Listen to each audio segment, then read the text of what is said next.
Neha murder case 9 साल पहले कत्ल की इस वारदात से दहल उठा था आगरा। 39 दिन बाद हुआ था सनसनीखेज खुलासा। ये मामला एक नौजवान लड़की के कत्ल का था जिसने लोगों के रोंगटे खड़े कर दिए थे। मौकाए वारदात पर हर तरफ खून से सने टिश्यू पेपर बड़ी तादाद में पड़े हुए थे।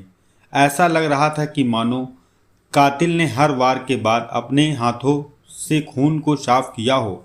मगर आगरा पुलिस ने 39 दिन में इस केस का पर्दाफाश किया था। पुलिस कातिल तक कैसे पहुंची थी, इसके पीछे कत्ल की एक हैरान करने वाली कहानी है। कत्ल की इस सनसनीखेज ने आगरा शहर के लोगों को सदमे में डाल दिया था। आप सभी लोगों का रवि वॉइस स्टोरी में स्वागत है। चैनल पे आप लोग नए हो, चैनल सब्सक्राइब और बेल आइकन जरूर दबाएं। आइए जानते हैं। जुर्म की दुनिया से कई ऐसे पेचीदा मामले सामने आते हैं जिनकी छानबीन और तफ्तीश पुलिस के लिए चुनौती बन जाती है, खासकर ऐसे मामलों में जिन पर आम जनता की नज़र हो। ऐसा ही एक मामला 9 साल पहले ताजमहल के शहर आगरा से सामने आया था। वो मामला था एक नौजवान लड़की के कत्ल का जिसने लोगों के रोंगटे खड़े कर दिए थे। मगर आगरा पुलिस ने 39 दिन बाद इस केस का पर्दाफाश कर दिया था। पुलिस कातिल तक कैसे पहुंची थी, ये कहानी भी हैरान कर देने वाली है। आगरा का नेहा शर्मा मर्डर केस। वो 15 मार्च 2013 का दिन था। शाम के 7:30 बज रहे थे। उसी वक्त आगरा पुलिस के कंट्रोल रूम में फ़ोन की घंटी बजी। कॉल करने वाले ने पुलिस को बताया आगरा के दयालबाग इलाके में खेल गांव के पास एक लावारिस आल्टो कार खड़ी है। पुलिसकर्मी ने सूचना नोट की और मैसेज वायरलेस पर फ्लैक्स कर दिया। कुछ देर बाद ही इलाके की पुलिस जो गश्त करती है, 2 सिपाही बाइक से मौके वारदात पर पहुंचे। उन्होंने कार के आसपास छानबीन की, फिर किसी तरह से कार को खुलवाकर उसकी तलाशी ली। कार से एक कागज का टुकड़ा मिला जिस पर एक मोबाइल नंबर लिखा था। पुलिस वालों ने उस नंबर पर कॉल किया तो पता चला कि वो नंबर कार के मालिक कृषिपाल शर्मा का था। पुलिस ने उन्हें कार के बारे में जानकारी दी। फिर कार को कब्जे में लेकर अमर विहार पुलिस चौकी पर पहुंचा गए। दूसरी तरफ से कार के यूं लावारिस मिलने से कृषिपाल शर्मा के घर में हड़कंप मच गया, क्योंकि वो कार कृषिपाल शर्मा की बेटी नेहा चलाती थी। उस दिन भी सुबह के वक्त वो कार लेकर घर से निकली थी, लेकिन इसके बाद वो लापता थी। उसका मोबाइल नंबर भी नहीं मिल रहा था। घर वालों ने हर तरफ नेहा की तलाश कर रहे थे। जब पुलिस को नेहा के लापता होने की बात मालूम हुई तो नेहा की तलाश में कई टीमें लगा दी गई। पुलिस की तलाश का केंद्र दयालबाग इलाका ही था। नेहा शर्मा आगरा के मशहूर दयालबाग एजुकेशनल इंस्टीट्यूट में पढ़ रही थी। वो होनहार और बेबाक लड़की थी। MSc MPhil करने के बाद वो PhD कर रही थी। नेहा के परिवार में माता पिता के अलावा एक भाई और एक बहन था। ये लोग राधा स्वामी संप्रदाय को मानने वाले इस परिवार की जान नेहा में ही बसती थी। पिता कृषिपाल शर्मा को अपनी बेटी पर बड़ा नाज था। उस दिन भी नेहा रोज की तरह अपने पिता की लाल आल्टो कार लेकर कॉलेज जाने के लिए घर से निकली थी, लेकिन शाम 5 बजे तक वो घर नहीं पहुंची। नेहा की परेशान माँ लगातार उसके मोबाइल पर फ़ोन कर रही थी। माँ ने लगातार करीब 50 से ज़्यादा बार फ़ोन कॉल किया, मगर फ़ोन रिसीव नहीं हुआ। वो लगातार कॉल करती रही। तभी अचानक किसी लड़के ने फ़ोन उठाया, बोला कि नेहा दीदी अभी कहीं गई हैं, मैं अभी थोड़ी देर में बात कराऊंगा। इससे पहले ही नेहा की माँ को कुछ समझ पाती और इससे कुछ पूछती, उसने फ़ोन तुरंत काट दिया था। नेहा की मां का दिल बैठा जा रहा था। चंद मिनटों बाद उन्होंने फिर से नेहा के मोबाइल पर कॉल की।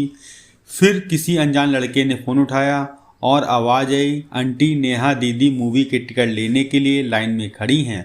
और फिर फ़ोन काट दिया गया। नेहा की मां ने फिर से कॉल किया, लेकिन इसके बाद नेहा का मोबाइल नहीं लगा।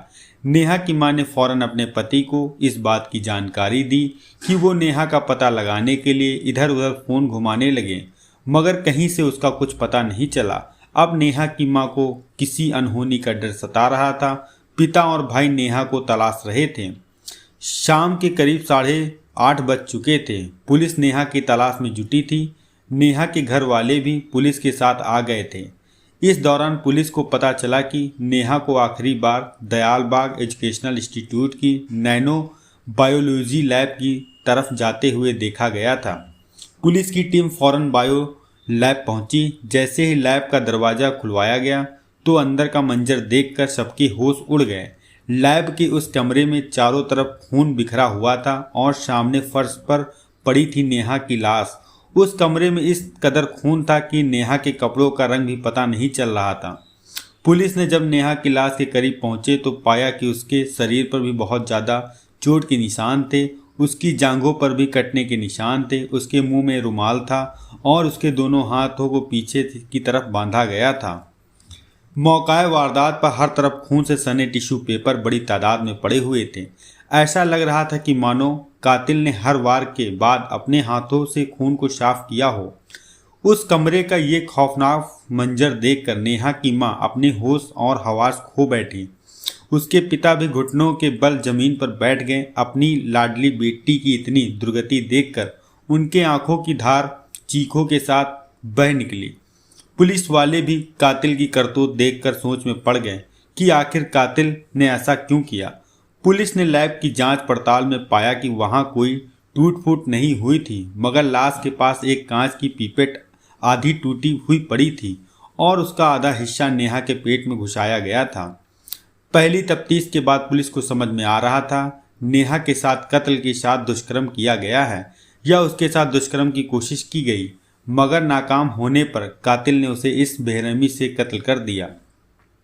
कुछ देर बाद आगरा के सभी आला पुलिस अफसर मौके पर पहुंचे।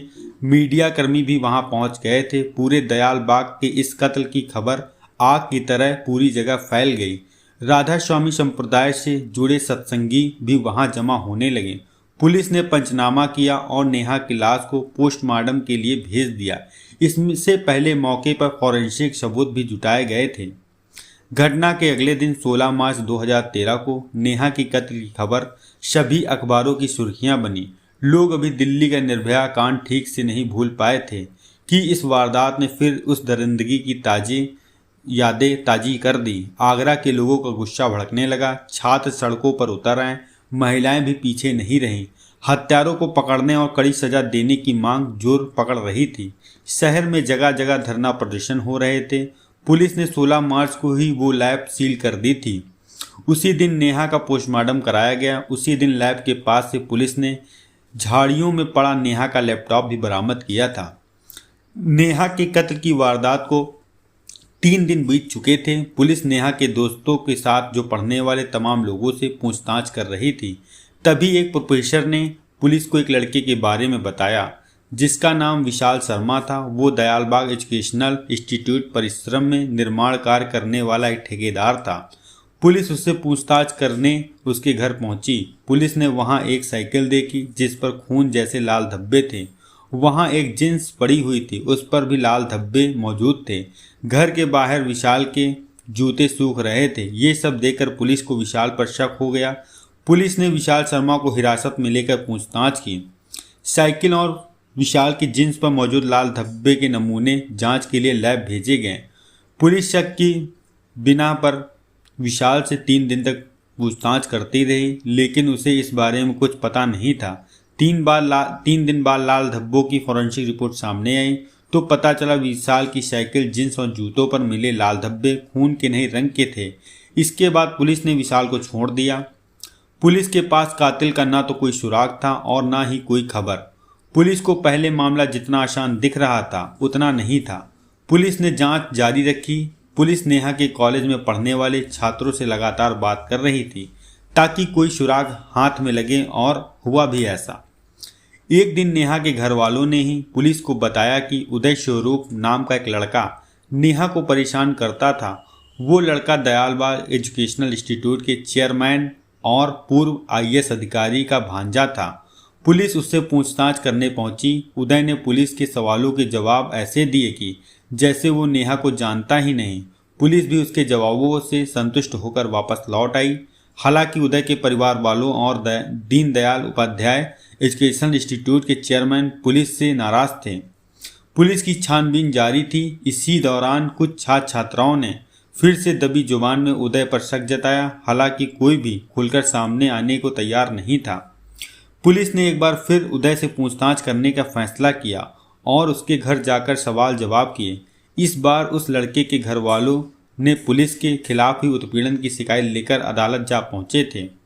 इस बीच पुलिस को नेहा की पोस्टमार्टम रिपोर्ट मिली, जिसके मुताबिक नेहा को कत्ल से पहले क्लोरोफॉर्म देकर बेहोश किया गया था। हैरान की बात यह थी, पोस्टमार्टम रिपोर्ट में इस बात की कोई जानकारी नहीं थी कि नेहा के साथ दुष्कर्म हुआ है या नहीं।